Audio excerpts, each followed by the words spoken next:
figure I'd take a couple minutes here today and answer one of the most common questions I get asked about our Mainline Pro Hub dyno, and that is if we rent it out. The answer is yes, absolutely we do. Usually makes me laugh a little bit when I see how hesitant people are to ask me if I'll rent it out. I guess they think that maybe I would be offended by them using a different tuner and not me personally tuning the car. The reality is I could care less about that. There are more than enough cars out there to be tuned. There's many different systems, there's many different types of cars, setups, scenarios, whatever it is. There's no reason for everybody tuning cars not to work together and put some money in everybody's pockets. So yes, we will absolutely rent out our dyno.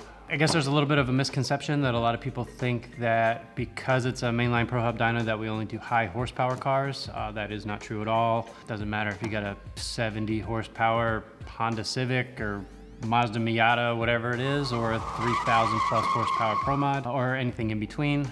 We can accommodate all different mixed models, power levels, so on and so forth. That includes race cars, street cars, road race cars, it doesn't matter. At this point, we've definitely rented the dyno out to several hundred cars. And the common theme between all of the people that rent the dyno out is that they find that it's some of the best money that they have ever spent. Mainly because you take a car and you try and tune it at the racetrack, especially the higher horsepower stuff. You might need to rent the track for 2 to 3 days. When you're bringing crew with you and race fuel and tires and all of the other things associated with that, it gets really expensive really quick. It takes a bunch of time, and usually you're not able to do like consecutive weekends, so it might end up taking you 3 or 4 months to accomplish all of that, as to where you can sit on the dyno, make 15, 20 passes if need be, and really get things ironed out a whole lot faster. So everybody that rents a dyno out is always just jumping up and down at the end of the day that it was one of the best investments that they've made in their race program. The other thing that sometimes will not get taken into consideration when renting the dyno is when there are problems and there are hassles. If you go to the racetrack and you wait around for 6 hours to make a pass, just for the car to misfire and spit and sputter and not even leave the starting line, and you gotta wait another 3-4 hours to make another run, it gets super frustrating. But when you're on the dyno, you can make another run 35 seconds after the first one if you really wanted to. And one more thing that's been awesome with the dyno, especially with new builds, is I would guess we've probably saved people over $1 million in crashed cars just by finding things that, they think the car's racetrack ready. Then you find out on the dyno that, this thing wasn't tightened, or, this line is leaking, or whatever that is. We've had fuel cells crack that if on the racetrack would have just blown fuel directly all over a header on a nitrous car that has 6-foot flames shooting out of it. So there's definitely all kinds of advantages to being able to see the engine and everything with the hood off, the front end off, and actually being able to watch that belt that's about to fly off, or this AN line that's about to get sucked into a supercharger, or whatever other scenario you can think of. Another awesome advantage of the Pro Hub dyno is tires are really expensive nowadays, and if you're making any type of real power on a roller dyno, it's almost guaranteed that you're going to trash a set of drag radials. With the Pro Hub dyno, obviously, we're taking the wheels off of the car, so just what you save in a set of tires is almost going to pay for your dyno time, or maybe it is going to pay for your dyno time depending on how much time you need. So that's another huge benefit of the Hub dyno. Generally speaking, there's 3 different ways that guys go about doing their remote tuning. The first one would be tuning it themselves. If you're capable, just come bring the car, hop up on the dyno, do your thing. The second option would be to bring a tuner with you. We get that all the time. We have a handful of different tuners that I guess you could say this is their home dyno, so to speak. Anytime they're tuning a car, they're bringing it here. And the third option is remote tuning. We do have Wi-Fi here. You're more than welcome to use it. And your tuner can be, on the other side of the country or wherever, and he'll just log into your computer.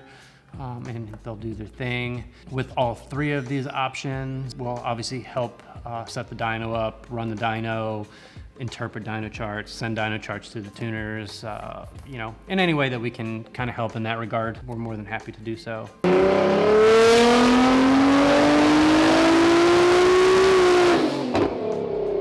With the bigger power cars, we always get asked how much power our dyno will support. The complicated answer is our dyno will handle 9,000 foot-pounds of axle torque. So basically you can take the engine torque and multiply it by the gear ratio. So if you have two drastically different gear ratios, then that actual power level will change. But generally speaking, somewhere in the 3,000 to 3,500 horsepower range, depending on the gear, is what the dyno is capable of. And in most normal situations, that means we can do roughly 1,000 horsepower in low gear. You get guys that want to, leave off the trans brake and run the car through the gears. Again, we can do roughly about 1,000 horsepower in first gear. So on the turbo cars, it's a little bit easier. You can use the boost control to bring the power down in the low gears. As you get higher into the gears, you can raise it back up. On some of the blower cars, you could use a timing retard or something of that nature. And if something makes a minimum of 3,500 horsepower, then you're probably going to want to find a Pro Hub dyno like Fuel Tech or some of the other shops like that have, which is the 6,000 horsepower model, which is basically two of my dyno, put together. Those are the ones that are secured and bolted to the floor. That's a whole different animal. So for the big power gear change cars, that's what I would recommend in that situation.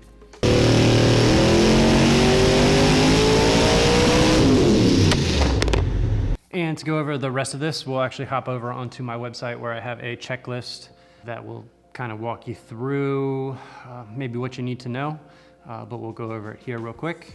The first thing, this applies more to the street cars generally than the race cars, but bring your wheel lock key.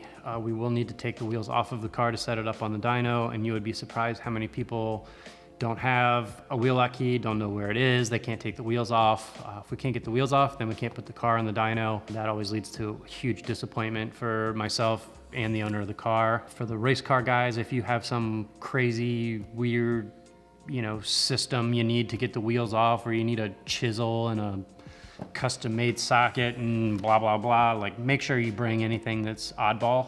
It's just gonna make life a lot easier to know that we have exactly what we need. Item number 2 is to please bring what you need. Ultimately, we try and help out the best we can. If you need a wrench real quick or something like that, no big deal.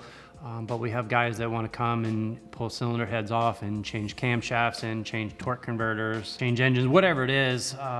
It doesn't necessarily matter, but you're renting our dyno, you're not renting our entire shop. So if you plan on making any major changes like that, please let me know ahead of time so we can plan accordingly. But bring all of your own tools, bring all of your own fluids, brake clean, rags, all of that stuff. Just please bring it with you. We go through a ton of that stuff throughout the course of the year. If we just give it away or hand it off, it just ends up costing us a ton of money. And the other thing is maybe we don't have what you need. So if you assume that we have it and we don't, then it's an ugly situation. So it's a whole lot easier if you just bring whatever it is that you're gonna be needing. In my list here, I actually have some of the things that are typically needed and not brought, which shop rags, brake cleaner, spark plug related tools, fuel jugs, mainly for draining fuel. Guys always bring fuel to put in the car, like on a flex fuel deal where they're draining out the 93 and need to put in the 85, but they don't bring anything to put their whatever fuel they're removing from the car in, which can be a situation. So bring empty containers in those situations. Oil, wiring supplies, valve adjustment tools, basic hand tools, oil, trans fluid, spark plugs. I keep a little bit of stuff here. Obviously, if there's a situation where you need a set of plugs, I have some, like I'll happily sell them to you. But again, don't assume that I have them, especially for some of the oddball, combinations or whatever, we're using some off-the-wall spark plug. Don't assume that I'm gonna have it. And we do not stock fuel. I don't keep E85, I don't keep any race fuel. I have in the past. It just costs a ton of money to keep all the different flavors, and the profit margins are awful, and it's super dangerous to just keep 1,000 gallons of fuel. So we don't do it. So any type of fuel that you're gonna need, make sure that you bring it, especially the methanol guys. Bring more fuel than you think you need. Can't tell you how many guys we've had come here and bring 5 or 10 gallons of methanol just to run out of fuel, and their days get cut short. So you use a ton of that stuff, make sure you bring enough. If you are here and you do need something unexpected, right on the other side of that wall is a Fastenal. And just far enough away that you can't walk there, there's a Napa, and if we go this direction, we got AutoZone, CarQuest, basically all of the normal parts stores. When it comes to anything like performance related, their inventories are pretty terrible. It seems between all of them, usually if we need something weird, usually one of them will have it. But again, if it's something that you know that you're gonna need, make sure that you have it, because if it takes you an hour to go to the parts store and search their inventory and do all that, that's just gonna eat into your dyno time. So the more prepared you are, the better day you're gonna have on the dyno for sure. Up next we have, please bring a reasonable amount of people with you. It probably sounds crazy to say, but if you watched one of the last videos I posted where we had a dyno rental with a Honda for World Cup finals, they had to have had 35 people with them here. It's stressful, you got people running all around, there's trash gets left all over the parking lot. We don't have a lot of parking here, so all these different cars all over the place. It's just a mess. It's not uncommon for somebody to bring one, maybe two other people with them when their car is on the dyno, but this is not a hangout spot. Don't bring everyone you know to come hang out and party and drink beer. You'd be amazed at some of the stuff people do, man. It's just crazy. Now with some of the more legit race cars, they might have a team of 5 or 6 guys that are there servicing the car at the racetrack, in which case, you know, obviously, by all means, bring them to service the car on the dyno. Just if we're in that situation, if you could let me know ahead of time, that would be nice. We do get a lot of grudge cars here where guys don't want anybody to see any of their stuff. So when you show up for your afternoon appointment, you bring 30 people with you, and then the guys that I have currently using the dyno are usually not very happy about that. So just if you're gonna bring anything more than 1 or 2 people, just please let me know ahead of time. It would be very appreciated.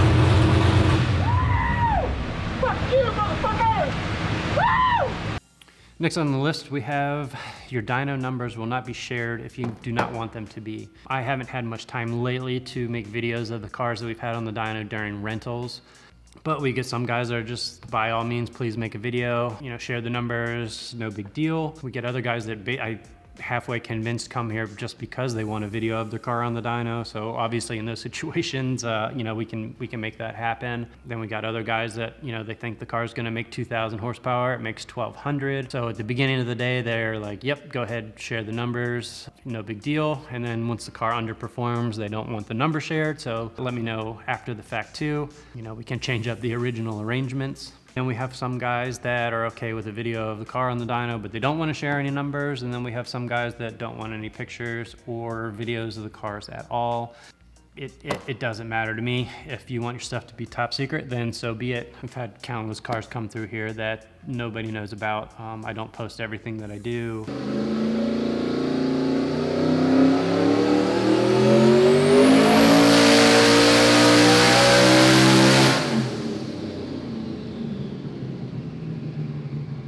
Next we have, make sure you are mindful of your time.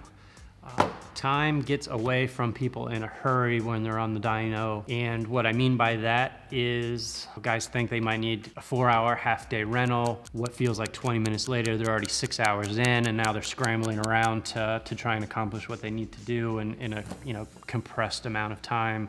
So again, it comes down to the more prepared you are, the better off you're gonna be. We've had guys that have come, we bolt the car into the dyno, it takes them 6 hours to get the car started for the first time.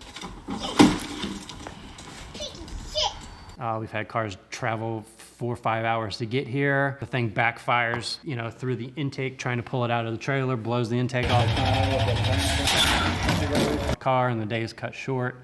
And we've even had guys that come, set the car up on the dyno, make a few runs, and then go to Outback and have a sit-down lunch, and they're gone for 3 hours. How you choose to spend your time does not matter to me. Just be mindful of the fact that, you know, the clock is running.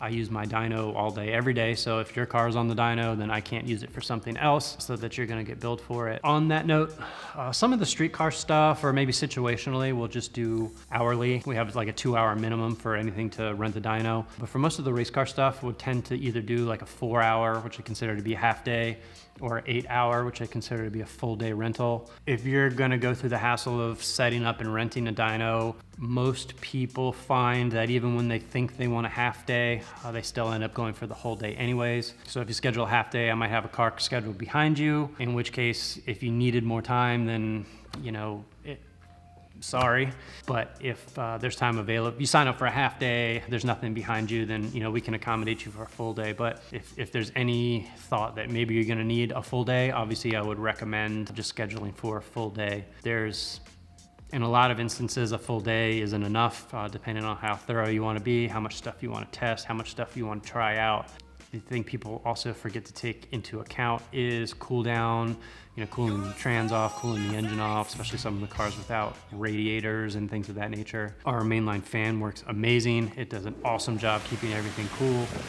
But at the end of the day, if the car makes 3,000 horsepower, doesn't have a radiator in it, you might get 2-3 runs before it's going to require a little bit of cool down. Some of the nitrous guys are pulling spark plugs out every single pass and putting new ones in. And again, if you bring your crew with you that works on the cars, you might be able to get the plugs out 10-15 minutes. And then we've had some other guys come by themselves, and an hour might pass between they get a set of plugs out, a new set gapped, and back into the car. So just be mindful of your time. I want to see you get the most for your money. So the more prepared you are, the better off you'll be.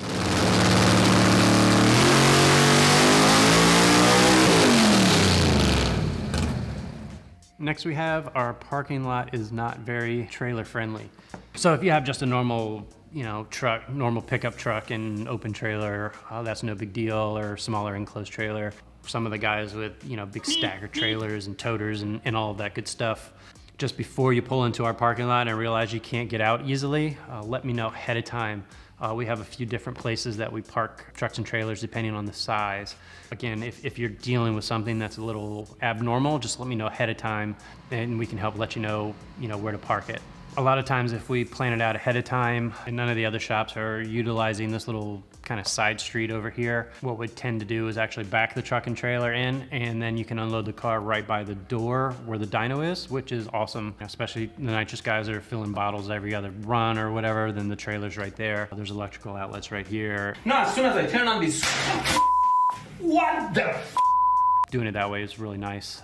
It doesn't always work out that way because, again, this is an industrial park and sometimes there's random stuff parked all over the place. But if you let us know what you're working with ahead of time, then we can do our best to try and get that cleared out for your appointment date.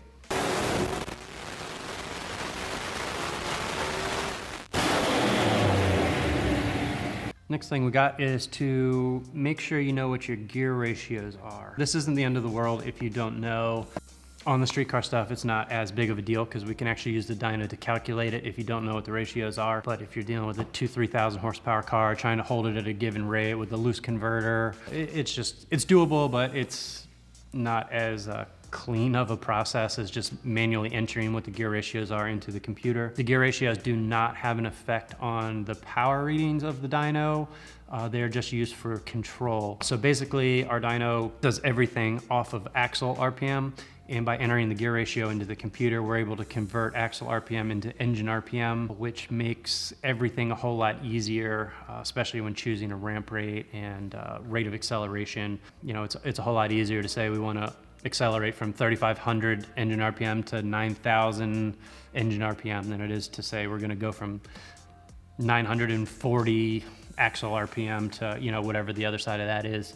So manually entering in the gear ratio is it's a big help. So if you know what the ratios are ahead of time, it'll just speed things up that much more.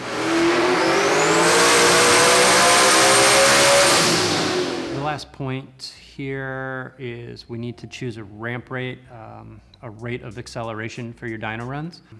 So basically, if you don't know what I'm talking about, no big deal, I can help you choose.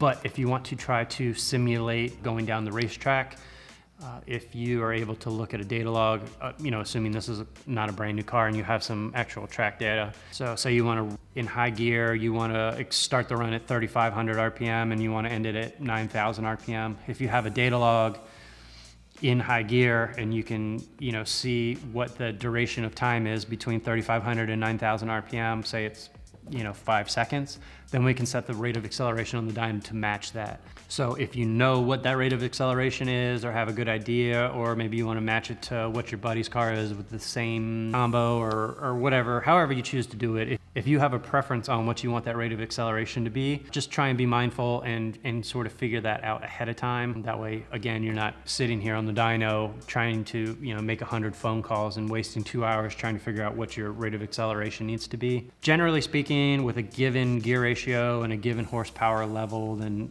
we have a range of ramp rates that we'll use. The little bit of the wild card with that would be the torque converter. as some converters will change that up quite a bit. What's nice is we can change the rate of acceleration at any given time. So if we choose 260 engine RPM per second, we make a run and it feels like it's way too fast or it's way too slow, then we can change that number at any point in time. Sometimes with the turbo cars where it might make 600 horsepower at 3 pounds of boost and then 2,500 horsepower at 30 pounds of boost, the rate of acceleration will need to change as the power changes. So we'll start with a slower ramp rate and then progressively bring the ramp rate up as the horsepower goes up. So that's not the end of the world if you're not familiar with that. It's just if you have something in particular that you want to do, if you figure out what that is ahead of time, you're going to save yourself a bunch of time. So that's for that list. Just a couple more things. Sometimes people are confused as to what a dyno rental really is or what that means. Basically, that means that you're using the dyno, we're setting your car up on the dyno, and you or your tuner are doing the tuning and making the changes. Especially, I just had a guy here 10 minutes ago asking questions on running the dyno on a carbureted big block methanol deal.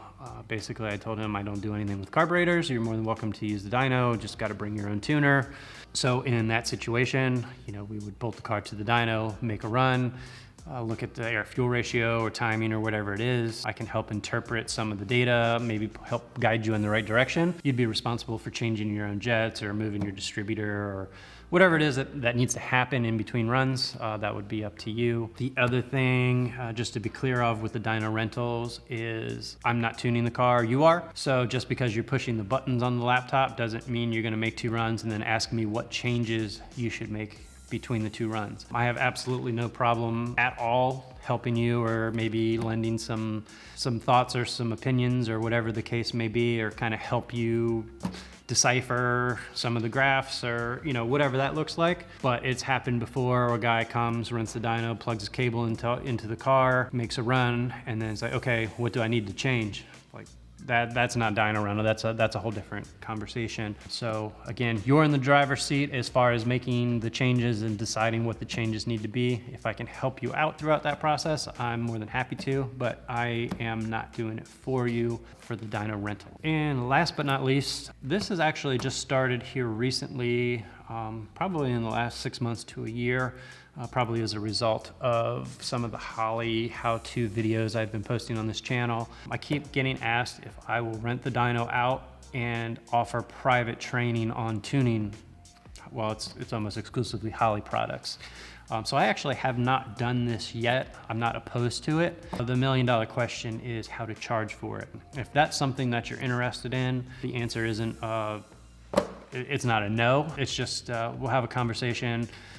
Probably figure out like what your skill level is, exactly what it is you're wanting to learn from me, and then we can kind of discuss and come up with a price on that. If you have any further questions or maybe you're not real clear on any of this stuff, either just shoot me an email or leave a comment. I'll get back to you as soon as I can. I generally will prioritize our dyno rental stuff, and we do a lot of it. So whenever you're ready, just let me know. I can usually get you in within a few days. We're in Maryland, so right now it's 22 degrees outside or something, so there's not a lot of race car stuff going on at the moment, but generally what happen is come March when the weather breaks, we'll get 50 people all trying to bring their cars all on the same day, and then there's this huge rush of cars, and we're real busy for X amount of time, then it'll thin out a little bit, and then as races come and go, like World Cup finals for example, it's always just absolute madness around that point in time. So if you are trying to get your car ready for opening day at the racetrack, don't just wait until the day before and assume I'm gonna be able to get you in because you and 50 other people are all trying to do the same thing at the same time. I try and do my best to get the people that are in a rush for something that they need to make it to, give them a little bit of priority over the guy that is just coincidentally trying to schedule something on the same week as a really hectic race. So if you're not in a rush and we can move you around, if you could let me know, that would be great. So that way we're not trying to schedule you who's not in a rush at the same time where we got 20 other people who are in a rush. So the more we can kind of space everybody out, usually makes everybody happier. So again, whenever you're ready, let me know and I'll do my best to get you in. That's gonna do it for this video. As always, I appreciate you watching and I'll see you next time.